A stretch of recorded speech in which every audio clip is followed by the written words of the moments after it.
politika. Nakatutok talaga ako dito sa kaso kung paano dapat gawin pagkat hindi ako papayag na ang Pilipinas ay magiging probinsya na lamang than the Hague.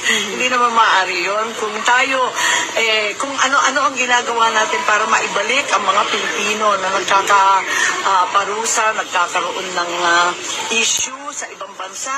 Lahat ginagawa natin, kung maalala ninyo, si De La Cruz, yung sa Iran-Iraq, yung truck driver, talaga nag-ipon, naglikom pa tayo ng blood money nung panahon ng Presidente GMA, tapos nakipagkalas tayo ng treaty nung alyansa. Umalis tayo sa alyansa para lang makuha yung Pilipino. Ganun din si Sara Balabagan, ganun din si Mary Jane Veloso. Inuwi natin pilit kahit sinasabi nila convicted na.